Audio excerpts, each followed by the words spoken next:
This is your breadboard. So in your first year you would have used your breadboard and you have done the connections. Just a recaption of your breadboard connections. See here in this case you are going to have your 5 holes here. These 5 holes are going to be vertically interconnected, and similarly these 5 holes are going to be internally interconnected there. And these 5 holes are not interconnected with this because there is going to be an insulator in the middle there. So here 5 holes are there, here 5 holes are there. These are all internally connected there. Similarly, if I am going to come here, it is going to be these 5 holes are going to be horizontally connected, and these 5 holes are going to be horizontally connected. These 5 holes are separate connection, and these 5 holes are going to be separate connection there. And next is, if I see here, your board is going to be divided into 2. So here these 5 connections are going to be all these horizontal lines are going to be internally connected. Similarly, all these horizontal lines are going to be internally connected. And this one is not going to be interconnected to this. I have a separate connection there. Again, these 5 holes are going to be interconnected, and these lines are going to be interconnected there. Again, this one, again, this it's going to be interconnected there. So here, these 5 lines, horizontally it is interconnected. These 5 lines, horizontally it is going to be interconnected there. This is your breadboard connection there.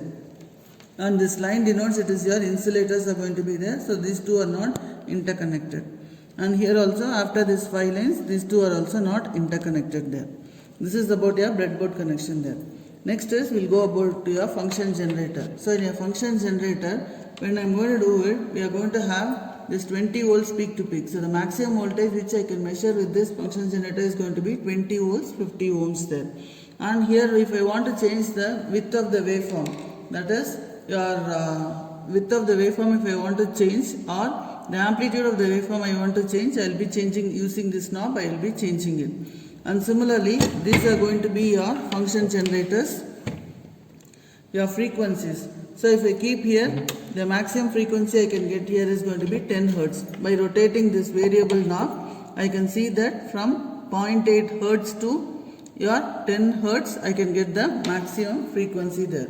Next is, if I go to the next range, it is going to be maximum 104 Hertz I will be getting. And next range, if it's good, denotes it is 1K, so maximum 1.04 Hertz I can get. And next is 10K, so it is going to be 10.4 kilohertz you will be getting there. So this top you can see the label is there, that will tell maximum frequency what I can get with that particular knob. Here it is going to be 104 kilohertz, here it is going to be 1 megahertz. So this oscillator is going to be basically designed for 1 megahertz oscillator there. So this one is, when in your communication experiments you will be using your input signal, for that we will be using this FM input there. And your offset will not be giving any slight additional voltage to your circuit. So in that case your offset should be always in the off state. And next is, depending upon what waveform I want to get, whether I want to get a sine waveform, I will be pressing this. If I want a square waveform, I will be pressing this. If I want a triangular waveform, I will be pressing this knob there. And if I want a pulse, I will be pressing this. So these are different waveforms. So depending upon what button I am going to click, I will be getting that particular waveform to be displayed in the CRO there. And next is, this is 20 dB. So 20 dB is, so suppose if my amplitude of the output is going to be a higher one, I am unable to measure. So what I can do is, I can press this 20 dB. So if I press this 20 dB means my amplitude of the signal will be reduced by 20 decibels there. Similarly, still further I want to reduce means I can press this 40 dB. So in an amplifier experiments and all, my output will be higher.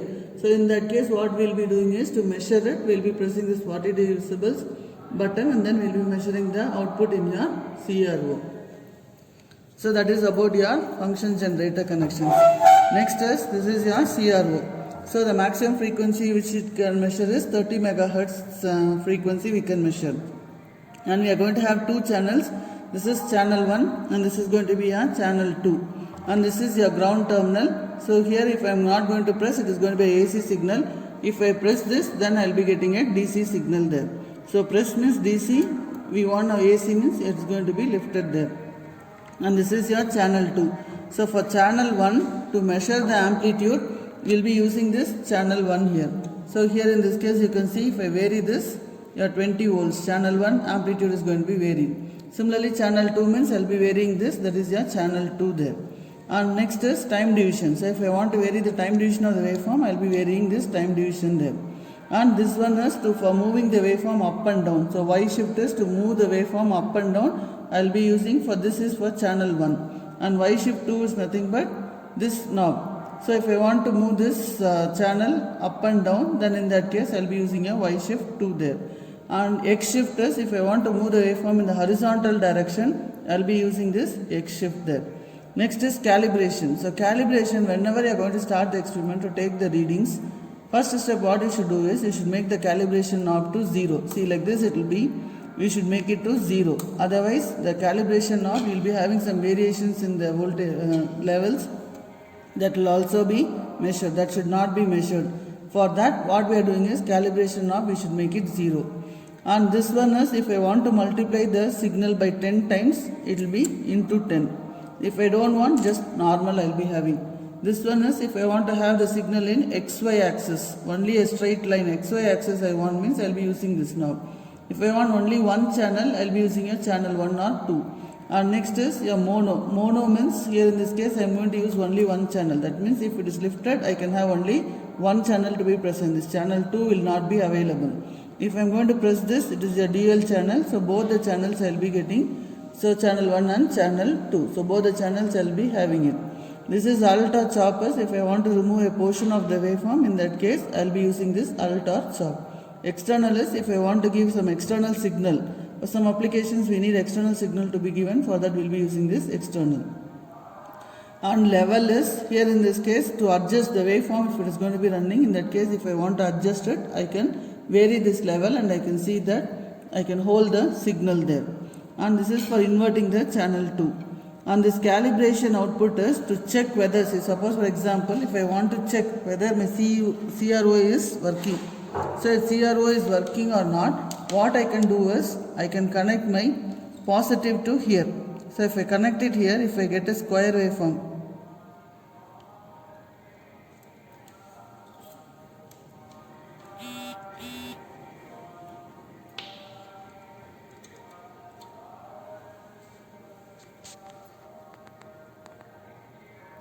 see, if I get a square waveform like this, that means that I am getting a square waveform. So by getting a square waveform, I can confirm that this channel is working. To check whether a particular channel is working or not, the positive I will be connecting it to this calibration output. So a square waveform will be coming. So we can confirm that this channel is working. There is no problem in your CRO. To check your channels, we can use this calibration output. This is your external trigger input. As of now, we will not be using it. This is just your introduction about your function generator, CRO and your function generator, CRO and your breadboard there. So now if I am going to connect it, see, to show the waveforms, I will be showing you how we are going to get the waveforms here.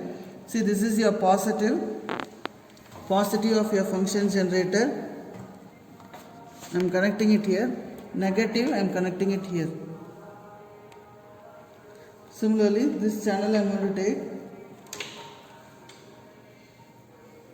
So channel 1 I am taking. So channel 1 I am taking means I will move channel 2. So here this is going to be your positive and this is going to be your negative. So I am reducing here in this case, I am increasing my amplitude here. Time period, since it is your 1 megahertz, I will make it as 1 kilohertz. So 1 kilohertz, this is going to be your sine waveform. So here this is your amplitude. So if I want to increase my amplitude, I can increase it like this. So if I increase it, you are going to have the amplitude to be like this. So by increasing your amplitude, your waveform is going to be increased. Now in this CRO, how to take the readings is, each box is 1 centimeter. So 1 centimeter means you are going to have here 5 divisions. See, 1, 2, 3, 4, 5 divisions you are going to have. So 5 divisions you are going to have means 1 divided by 5. That means each division is 0.2. So when I am taking readings, this is going to be 0, this is 0.2, 0.4, 0.6, 0.8 and 1. Similarly, in this x-axis also you are going to have 5 divisions. So 1, 2, 3, 4, 5. That means each division is going to be 0.2. So x division you are going to have it as time period. So time period, I can see that my waveform is starting from here. It is going full positive cycle. This is a negative cycle. That means 1 duration. One full box, that is 1. So 1 into your 1 millisecond is going to be the time period. That is how we have to measure. Or otherwise what we can do is, we can move your X here peak to peak.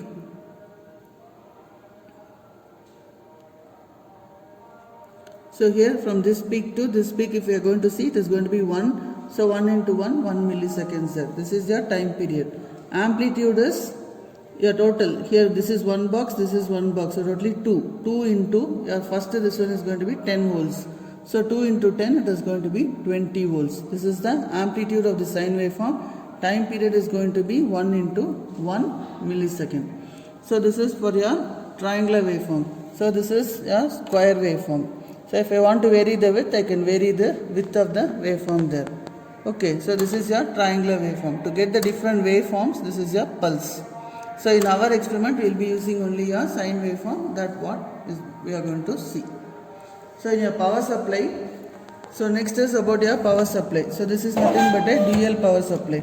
So dual power supply means this voltage, this power supply is going to be of 30 volts. This power supply is going to be of 30 volts there. So here in this case, if I am going to vary it, the maximum voltage I can get is 0 to 32 volts. So the maximum voltage I will be getting here as 32 volts there. So this power supply, if I want positive, means this is your positive knob and this is going to be your negative one there. And this one current is, suppose if there is going to be any short in your circuit, automatically a current will be shown here. That means there is a short in your circuit or a beep sound will be coming. You can know that your circuit connection is wrong. Similarly, this is another power supply. So suppose in my application I want one positive supply and one negative supply, means I can use this supply as positive and this supply as negative supply there. So this is your voltage. So here I am going to have, now I am for our experiment we need, suppose for example 2 volts, I will set here 2 volts there. So here your current we should make it as 0. So this is going to be for your fine adjustment there. So this voltage I am not going to use it, I will make it as 0. So whenever you are going to start your experiment, the first step what you should do is, you should make your power supply voltage as 0 and then do the connection. After that switch it on. After switching it on, then vary the voltage there. So here in this case, we are going to keep 2 volts, so that we will be keeping it here. So 2 volts we have set. That is our reference voltage if you want to keep. Okay, this is your introduction to your analog electronics lab. Anyway, color coding all you people know. So what is your color coding? So in your color coding, you are going to have a color coding of your resistors. So you will be having it as B, Roy, Great Britain, very good, wife. So this is going to be your black, brown, brown, red. So here it's going to be your orange, yellow, green, blue, violet, grey and white. So in your resistors you are going to have 4 rounds like this. So first one is going to be a digit, second one is also going to be a digit, third ring is going to be for your multiplier, and fourth ring is going to be for your tolerance. So now suppose if it is going to be your orange,